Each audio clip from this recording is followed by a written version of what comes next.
പട്ടികവർഗ വിഭാഗത്തിലെ വിദ്യാർത്ഥികളെ ക്രിസ്ത്യൻ മതത്തിലേക്ക് പരിവർത്തനം നടത്തുന്നതായി മധ്യപ്രദേശ് ബാലാവകാശ കമ്മീഷൻ. മധ്യപ്രദേശിലെ മണ്ഡലിൽ മതപരിവർത്തന ദൗത്യത്തിനായി പ്രത്യേക വിദ്യാഭ്യാസ സ്ഥാപനം പ്രവർത്തിക്കുന്നതായി കണ്ടെത്തി.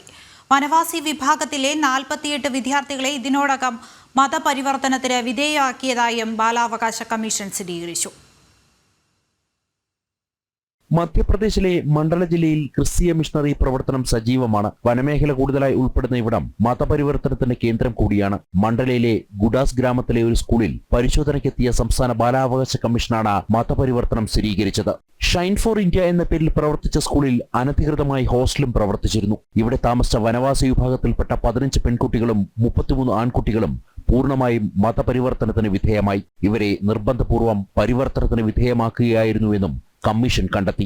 മറ്റ് മതാചാരങ്ങൾ പിന്തുടരാൻ അനുവദിക്കാതെയും ബൈബിൾ വിദ്യാഭ്യാസം മാത്രം നൽകിയുമായിരുന്നു പ്രവർത്തനം. കുട്ടികളുടെ രക്ഷിതാക്കൾ പോലും അറിഞ്ഞിരുന്നില്ല മക്കൾ മതപരിവർത്തനത്തിന് വിധേയരായെന്ന്. സ്കൂളിൽ പരിശോധന നടത്തിയ കമ്മീഷൻ പെൺകുട്ടികളുടെ ശൗചാലയത്തിൽ നിന്ന് CCTV ക്യാമറയും കണ്ടെത്തി. മതപരിവർത്തനത്തിന് വിധേയരായ 48 കുട്ടികളെയും കമ്മീഷൻ സുരക്ഷിത കേന്ദ്രങ്ങളിലേക്ക് മാറ്റി. സമാനമായി മധ്യപ്രദേശിന്റെ വിവിധ ഭാഗങ്ങളിൽ ക്രിസ്ത്യൻ മിഷണറികൾ നടത്തുന്ന സ്കൂളുകളിൽ മതപരിവർത്തനം നടത്തുന്നതായും സംസ്ഥാന ബാലാവകാശ കമ്മീഷൻ ചൂണ്ടിക്കാട്ടി. ജനം, ഡൽഹി.